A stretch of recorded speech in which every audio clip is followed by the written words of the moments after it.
Tommy reluctantly allowed her to put a spoonful in his mouth. Mary studied each expression on his face as she ladled in more spoonfuls.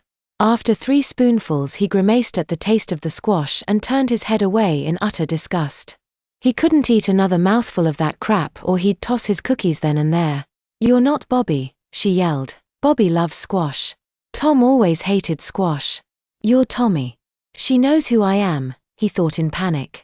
He began making hand motions to try and tell her what had happened. She looked shocked as she realized that he was trying to communicate with her. "You can still think, can't you?" she asked. He nodded his head vigorously. "Do you know what's going on?" He nodded again. "Hold up 2 fingers on each hand so I'll know this isn't a coincidence." Tommy gave her a Nixonian greeting which had previously become popularized during World War II as Winston Churchill's famous single-handed victory gesture. "Do you know who I am?" she asked. He nodded assent.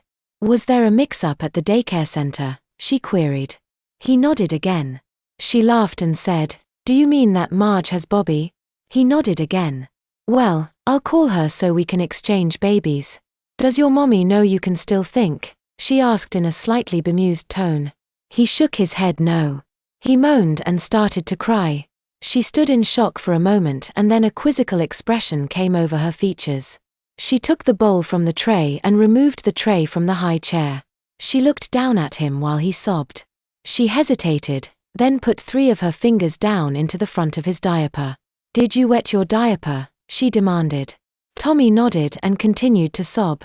Her expression softened and she said, "I'm not going to call your mother, at least not for the moment.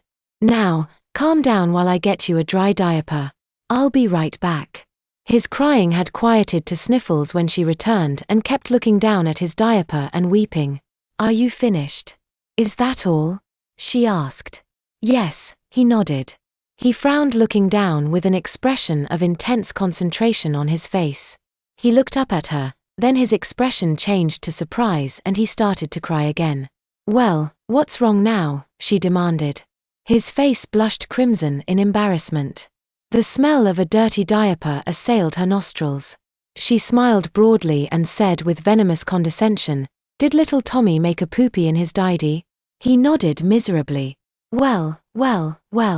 What would you do to get a clean diaper? Would you suck your thumb?" Mary demanded of her ex-husband. He nodded vigorously.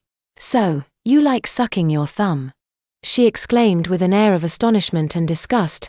"I didn't really believe Marge when she told me you had sucked your toes the first day we went shopping. But now I know. That explains why it took you 4 years to quit smoking. You're no better than some of the little boys I had when I was teaching kindergarten and 1st grade. If you had been one of my students, I'd have marked your personality in your student file as horribly immature. It's obvious that you've never matured beyond the oral stage of personality development. I'm sorry that I misjudged Marge.